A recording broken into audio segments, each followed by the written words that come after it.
Olá a todos e sejam bem-vindos a mais um episódio de Conversas de Café. O meu nome é Francisco Batalha e comigo tenho Daniel Ferreira e Pedro Fortuna. O futebol fora das quatro linhas e as intervenções dignas de cartão vermelho. Ao longo da última semana, após o jogo do Futebol Clube do Porto contra o Vitória de Guimarães, todos os assuntos políticos foram postos em pausa, tendo os comentários racistas apontados a Marega gerado mais conversa do que a própria da eutanásia. Logo após o jogo em questão, quase todos os partidos vieram a público demonstrar o apoio a Marega e condenar a situação. No Instagram, o Partido Socialista disse que o PS condena as agressões verbais, atitudes e comportamentos que atentaram contra a dignidade do cidadão Moçá Marega. Pedro, queres começar por abordar este assunto? Sim, portanto, antes de mais, bom dia a todos. Sim, o racismo não é uma questão recente no futebol, é uma questão recente no futebol português. Em toda a história do futebol, e se nós virmos mesmo, a FIFA e a própria UEFA têm tido várias campanhas, mais conhecidas como, por exemplo, Say No to Racism, etc. Mas em Portugal ainda não tinha acontecido, pelo menos a este nível e nesta altura, em que há essa especial atenção por esta questão do racismo. Mas como é óbvio, quer dizer, sempre que se fala do futebol em Portugal, as coisas têm sempre muito mais impacto. E o racismo tem muitas implicações e já foi visto várias vezes noutras questões da sociedade, noutros ambientes. Ouvimos especialmente, por exemplo, nas questões das agressões por parte da polícia, o racismo dentro da PSP, tem sido também temas muito debatidos. Mas sobre a questão do Marega em si, eu gostava também de dizer que compreendo completamente quando ele depois dá aquela entrevista à rádio logo a seguir, a dizer que não compreende porque é que os seus colegas não o apoiaram e que sendo que os colegas não o compreenderam completamente. E sinto que foi de certa forma um pouco triste perceber que, tal como ele, eu também me sentiria na mesma situação. Sinto que várias pessoas, não só do Porto, mas também do Guimarães, não do Vitória, peço desculpa, não me batam, do Vitória, não, os jogadores não compreenderam a situação e não apoiaram. E aqui também tenho que criticar o árbitro, porque ao que parece o barulho era bastante grande, portanto toda a gente ouviu o que é que se estava a passar. E os árbitros têm instruções claras para, nesses casos, parar o jogo, como se, por exemplo, várias vezes já aconteceu na Itália. E por isso, acho que o Marega tomou a decisão mais correta. Sair do jogo foi, sem dúvida, a decisão mais correta. Acho que os jogadores deviam ter apoiado e não tentar impedi-lo de sair. E até acho que não seria absurdo e que isso sim criaria um grande impacto se todos os jogadores tivessem sido. E acho que ainda foi mais absurdo o facto do árbitro ter dado amarelo ao Marega por toda essa questão. E portanto eu acho que temos mesmo que apoiar estas situações, compreender aquilo que se passou. Mas acaba por não ser um tema que vale a pena, quer dizer, um grande debate sobre aquilo que é ou não é racismo, porque acho absurdo estar-se neste momento a discutir se aquilo é ou não é racismo. Há questões que podem ser debatíveis e eu acho que, por exemplo, Ricardo Araújo Pereira na sexta-feira no Governo de Sombra expôs muito bem, não é, como é que avaliamos se uma coisa é ou não é racismo. E eu acho que foi muito interessante e de forma muito sucinta como ele expôs a questão.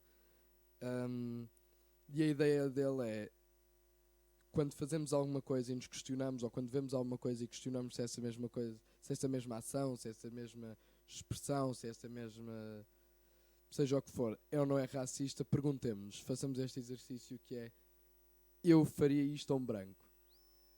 E eu acho que naquele estádio de futebol, se um jogador fosse branco, ninguém estaria a imitar um macaco, porque não faz sentido. Só faz sentido imitar um macaco porque o jogador é negro. E por isso é racismo. Posso só corrigir aqui uma coisa? O Pedro disse que o racismo no futebol português era algo relativamente recente. Bom, eu tenho que corrigir isto, quer dizer, todos sabemos, ou pelo menos devíamos saber, que as claques, pouco depois da sua fundação, por exemplo, nos anos 90, tiveram infiltrados muitos grupos de de extrema-direita. Por exemplo, a Juventude Leonina no Sporting tinha o grupo 1143, também no Benfica, nos No Name Boys, havia grupos neonazis, etc, etc.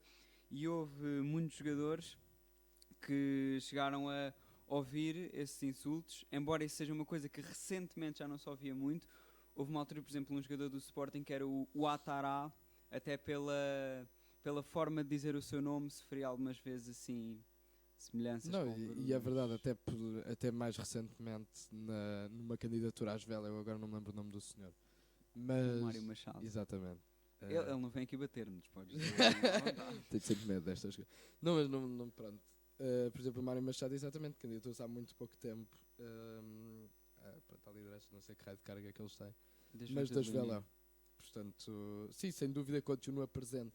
O que eu digo é nunca tínhamos tido, provavelmente, talvez não tenha usado a melhor expressão, um caso tão marcante como este. Epá, e tão e, claro. por exemplo, nunca chegou ao nível de ser um estádio inteiro de forma a ouvir-se na transmissão televisiva Exatamente. durante o jogo todo a um ex-jogador do clube. Exato. E muito menos a atitude Não, do e- jogador abandonar o campo, que é aquelas coisas que só acontecem em Itália. Exato, e até porque acho que tem muito a ver com a questão de ser marcante. Por exemplo, quando o Dani Alves também lhe atiraram uma banana para o campo e ele comeu, aconteceu Sim, várias sim. vezes, mas aquele momento especial é especialmente marcante. Portanto, tem mais a ver com isso do que propriamente, claro, que não é uma situação recente. Até como vamos falar a seguir, o racismo não apareceu propriamente há 2 ou 3 anos em Portugal. Exatamente, já vamos abordar isso. Sim, mas é assim, eu acho que todo este assunto fica muito mais polémico e ganha muito mais uma dimensão real quando de repente tens António Costa e Marcelo Rebelo de Sousa a fazer comentários sobre a situação, não é? Acho que de repente faz muito mais o país parar e pensar isto de facto foi um caso agressivo de racismo. Eu acho que não foi propriamente por causa disso. Eu acho que ganha importância não porque foi falado por António Costa ou Marcelo Rebelo de Sousa. Eu acho que ganha importância porque foi no futebol. E é por ter sido no futebol que ganhou importância para Marcelo Rebelo de Sousa e António Costa. Sim. O que é importante em Portugal é o futebol e depois vem tudo o resto. Se uma coisa acontece no âmbito do futebol, todo o país para. Há pouco apontei que quase todos os partidos condenaram esta situação. Contudo, só a esquerda é que tomou ação e veio publicamente abordar este assunto. Daniel, o que é que achas que esta falta de ação por parte dos partidos mais à direita representa? Bom, primeiro a direita, e isto falando mais dos partidos, não tanto das pessoas, porque muitas pessoas de esquerda em Portugal também têm este pensamento, que é aquele pensamento de se não falarmos no racismo e se não formos muito racistas e nos portarmos bem durante 99% do tempo, o racismo deixa de existir. E é um bocado por isso que há uma falta de debate a sério acerca deste tema do racismo. E quanto à situação do Marega, a esquerda parlamentar pode ter decidido e decidiu condenar o racismo para consciencializar as pessoas e tudo mais, enquanto a direita optou por esse silêncio, talvez por se nós não falarmos o caso perde dimensão e portanto as pessoas não vão falar muito nisto. E eu acho que foi um bocado uma personificação daquilo que é o sentimento do povo português em geral em relação ao racismo. Porque, por exemplo, não tivemos nenhum partido, mesmo tendo o Chega sendo muito chegado à direita, a dizer, não, sim senhor, os adeptos da Vitória tiveram bem, se bem que o André Ventura fez aquele post e tal, mas depois quando percebeu que a maré não estava favorável a ele, começou já a voltar atrás nas palavras, mas pronto, isso já sabemos. Sim, portanto, aquilo que tu estás a dizer é que os partidos mais à direita não se manifestaram publicamente porque um bocado com medo de provocar o urso, salvo seja. Sim, é exatamente isso que estás a dizer, porque partidos com uma longa tradição democrática, como é o PSD, como é o CDS, e mesmo o CDS até à legislatura passada, teve um deputado afrodescendente e pronto, digamos que se não fosse um táxi, ainda teria, em princípio. E é isto. Pedro, queres comentar toda esta situação e as A observações? questão do feitas? táxi. Podes comentar o táxi. Não, toda a situação. Mas eu quero é comentar o táxi. A questão que eu acho sobre quer dizer, sobre o facto da direita, isso eu concordo com o Daniel completamente. Grande parte da direita acaba por ser essa a estratégia e durante os últimos 30, 40 anos em Portugal para lidar com a questão do racismo. O que eu acho, mas também porque acaba por ser unânime, pelo menos em termos de opinião pública, nunca ninguém se assume como racista, porque toda a gente sabe que é negativo. Exatamente, exatamente. Não há uma única pessoa, por exemplo, Mário Machado, vai ao Você na TV, não sei se na altura, não, acho que a Cristina Ferreira tinha sido há pouco tempo, e mesmo ele, quando o senhor é racista, não. Um cidadão que matou outro por racismo não se considera Exato, racista. uma pessoa que foi condenada, não é, por um crime de ódio, passou tempo preso por causa disso, e não tem, e que a vida dele é conhecido por isso, por E tem ligações abertas a grupos. exatamente, por pertencer a organizações de extrema-direita e organizações racistas e xenófobas, não tem o à vontade para, num espaço de opinião pública portuguesa, se assumir plenamente como racista. Se uma pessoa vir, nunca ninguém fez isso. Ninguém se sente à vontade. E depois, pronto, como é óbvio, há sempre aquela cartada do até tenho amigos que são, e pronto, há sempre essa. Isso nós vimos, tudo isso se vê na entrevista de Mário Machado. É um bocado o racismo explícito em Portugal é quase inexistente. Exatamente. Mas eu acho que dessa forma até se torna pior, porque é o que existe Também não em se Portugal. combate. Exatamente, porque é o racismo dissimulado. E assim sim é fácil dizer, mas não há racismo em Portugal. Sim, mas Porque por não outro se vê lado- essas manifestações racistas. Sim, mas por outro lado, se tu fosses abordar este assunto abertamente, de repente parece que estás numa situação muito mais retrógrada, que é ainda estamos a combater o racismo em Portugal, que era uma coisa que já não devia existir no século XXI. Sim, só que a questão é que se existe tem que ser combatido, não é? Não vale a pena empurrar que para tem que debaixo ser do, combatido, claro que do tem que ser tapete isto não existe, vamos ver. Foi um pouco aquilo que se andou a fazer durante 40 anos. Foi tipo, se nós não falarmos sobre isto, sem princípio acaba. Sim, sim, é muito à E maneira portuguesa de ficar aqui debaixo do tapete, é na boa e depois Exato, daqui e a o que uns se calhar anos... se anda a descobrir, e eu acho que o ano 2019 foi, e se calhar 2020 também vai ser assim, tem sido cheios de baldes de água fria para a política e para o Estado português. Foi, por exemplo, Portugal é imune à extrema-direita. Well, se calhar não é. Sim, Não há racismo em Portugal. Bom, se calhar há. E todas estas características de Portugal, que era um dos únicos países que estava imune a esta onda da extrema-direita e do racismo e da xenofobia, se calhar não estamos assim tão sim, também, imunes e se calhar Portugal não é assim tão especial. também nos faz pensar o que é que pode surgir a seguir a isto, não é? Ou seja, se tivemos até agora tínhamos essas ilusões que ao longo, como tu estavas a dizer, dos últimos anos vieram a ser provadas erradas. Então, que mais ilusões é que temos que de facto vão cair por terra agora até...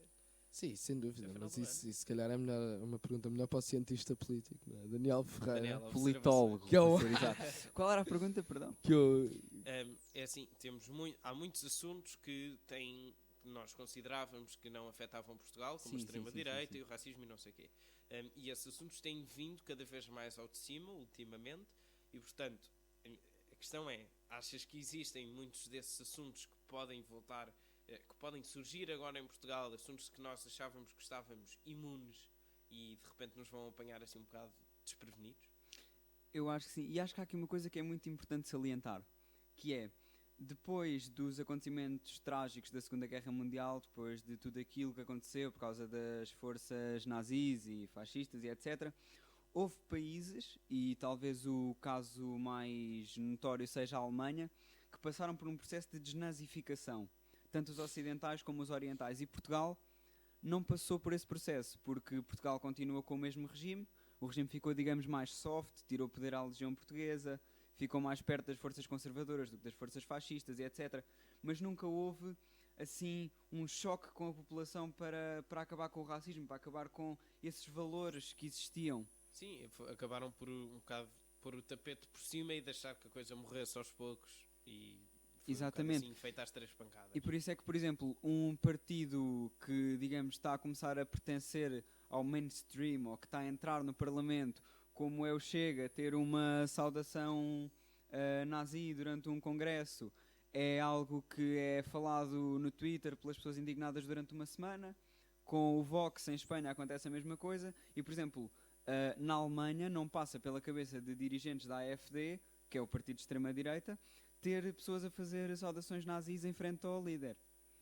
E acho que isso são tudo pequenas marcas de como as coisas nos podem atingir mais a nós, algumas coisas, do que noutros países. Sim, mas eu acho que, por exemplo, no caso da Alemanha, pós-Segunda Guerra Mundial, aquilo foi feito uma limpeza tão profunda que não passa na cabeça de ninguém se quer fazer esse tipo de saudações. Ou seja, estavas a dizer que seria impensável ver alguém, mas eu acho que nem os próprios cidadãos alemães, sim,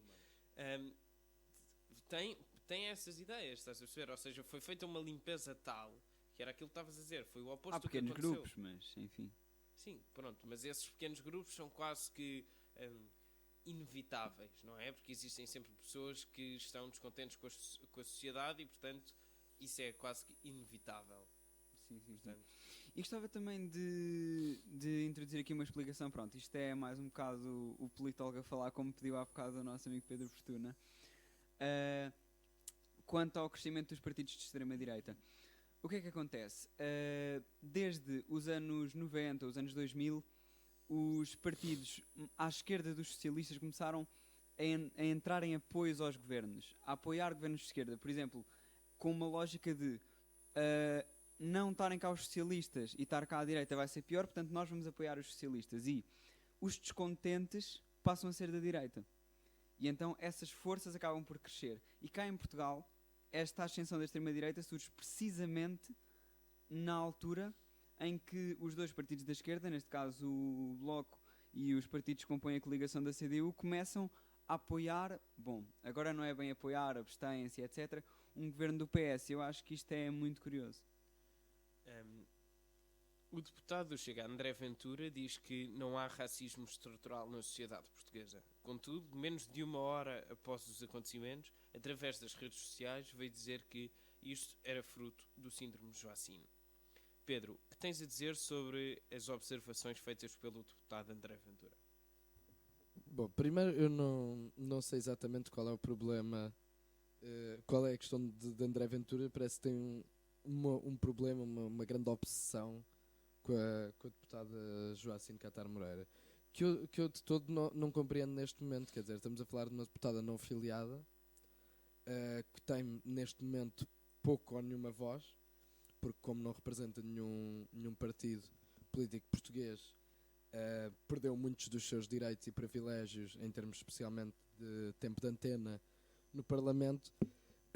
Mas eu percebo que ela é de facto a pessoa que ele quer combater e que personifica o inimigo número 1 que André Ventura quer criar. Agora, neste caso especificamente, acho que não faz sentido. A questão do Marega não tem nada a ver com as ideias de Joacine Catar Moreira.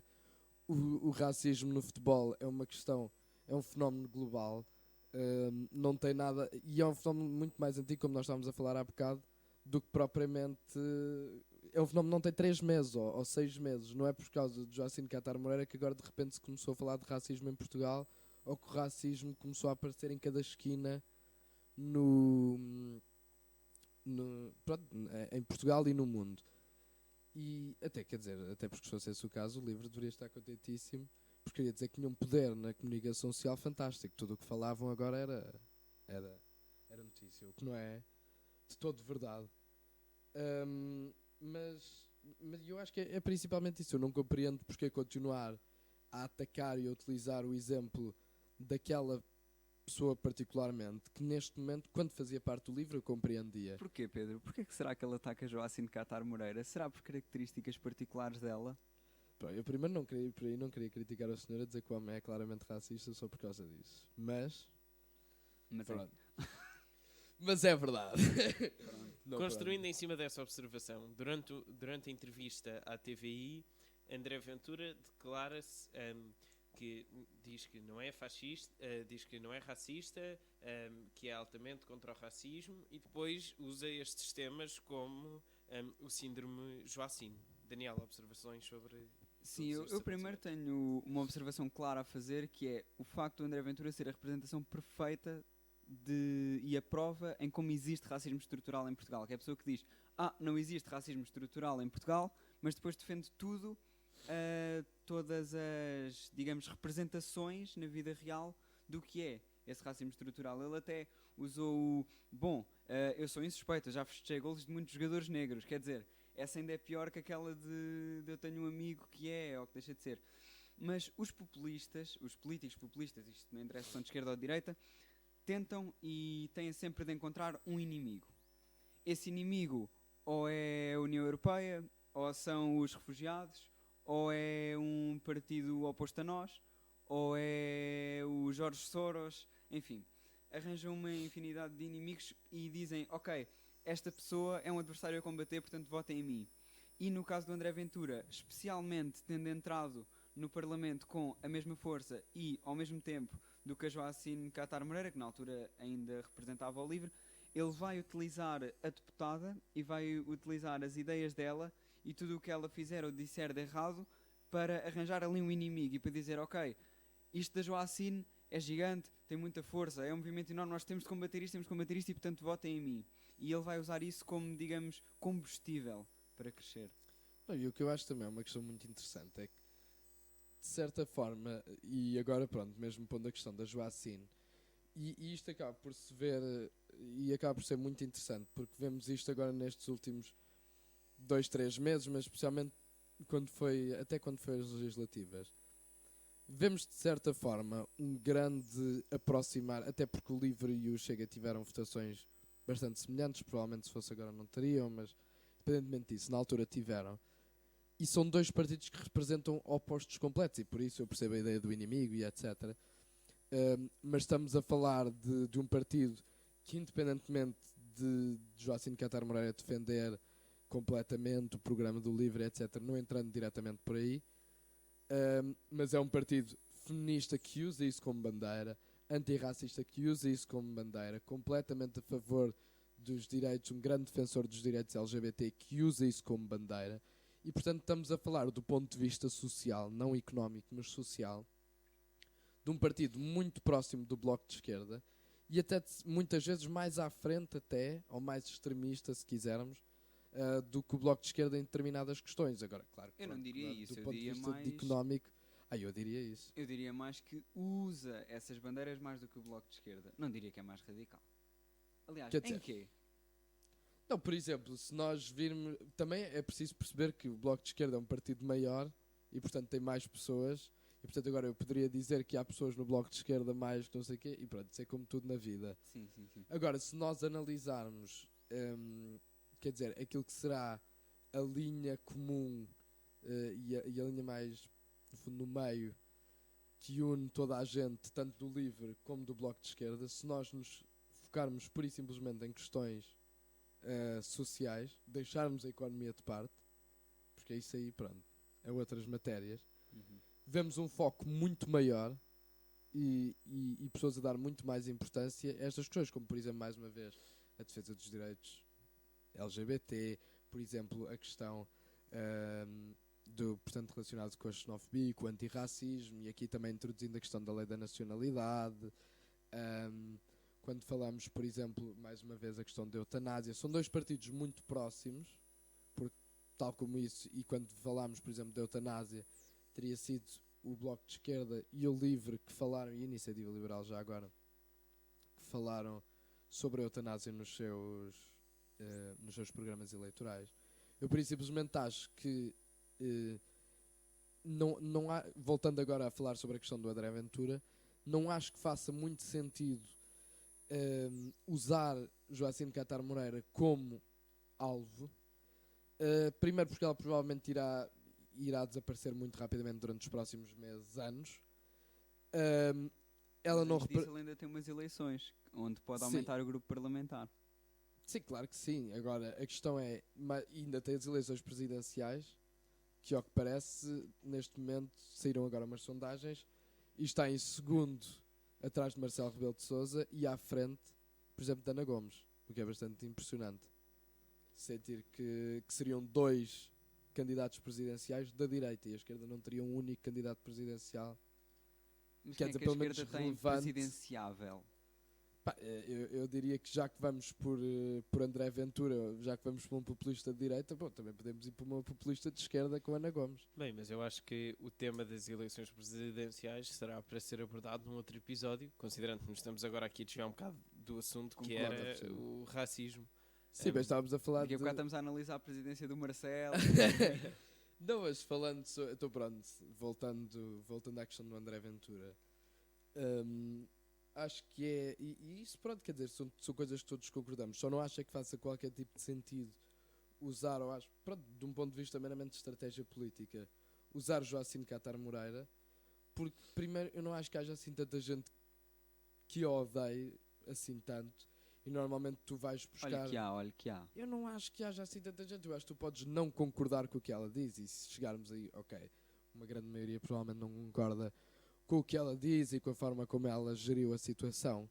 Agora, odiar parece-me um bocadinho Não forte. digo odiar, mas personificar em Joacim Catar Moreira aquilo em que as pessoas no geral não gostam na esquerda é algo que resulta. Sim, mas também resulta cada vez mais, especialmente desde que deixou de ser a deputada do LIVRE e passou a ser a deputada não filiada Joacim Catar Moreira. Ou seja, passa a haver aí uma coisa de esta pessoa que usou o LIVRE para conseguir chegar à Assembleia da República, então agora de repente vai ser o mal, vai ser a razão do mal, todas as coisas, porque está lá e não sabemos bem o que é que ela defende e vota um bocado conforme calha, portanto...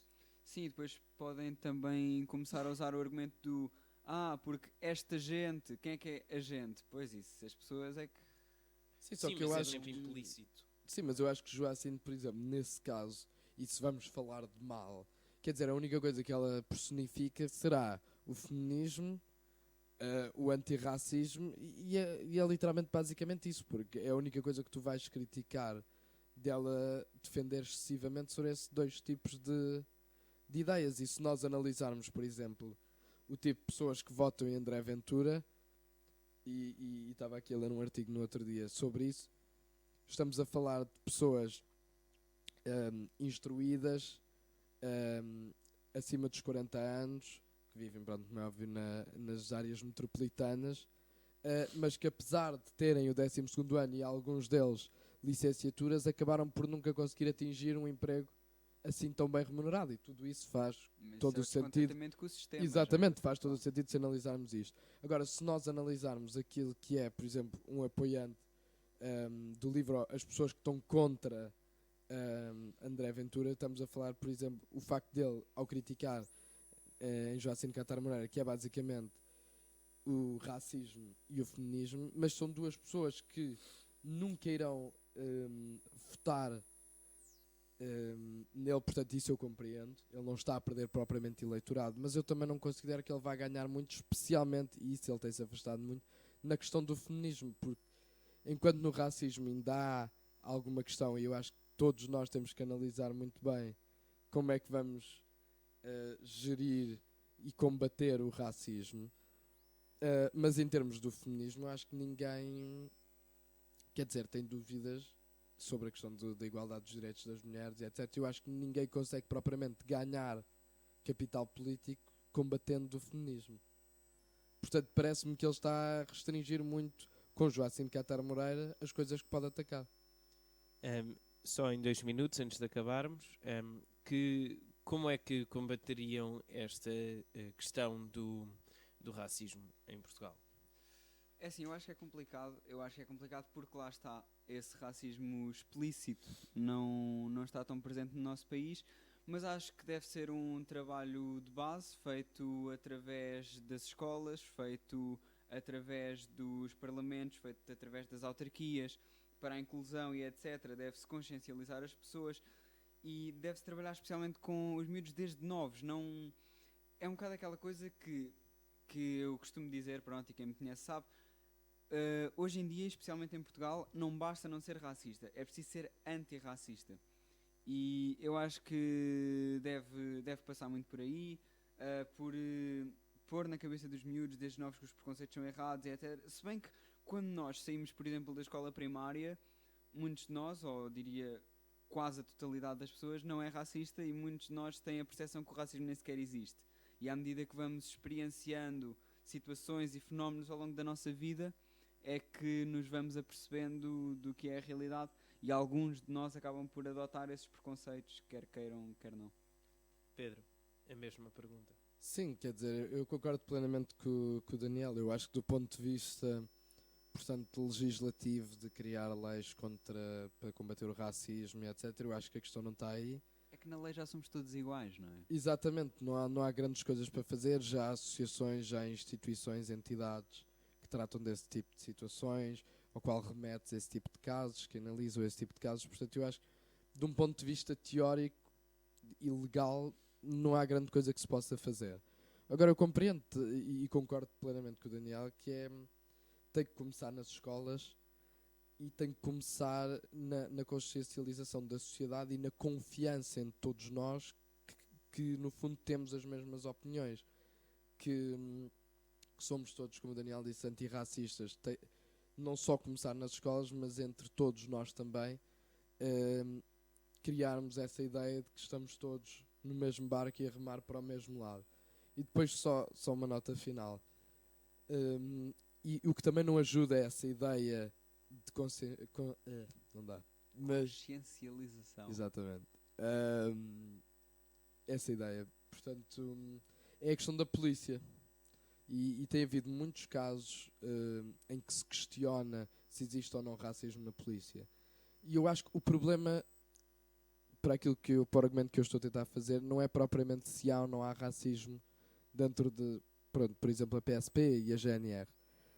O problema é haver essa questão. E enquanto nós duvidarmos, não é, da imparcialidade da nossa justiça e das nossas forças de segurança, nunca poderemos estar completamente à vontade em dizer que não somos um país racista e que não existe esse tipo de, não é, esse tipo de desconfiança e esse tipo de desigualdade de tratamento entre pessoas de várias etnias. E assim concluímos mais um episódio de Conversas de Café. Muito obrigado e até para a semana.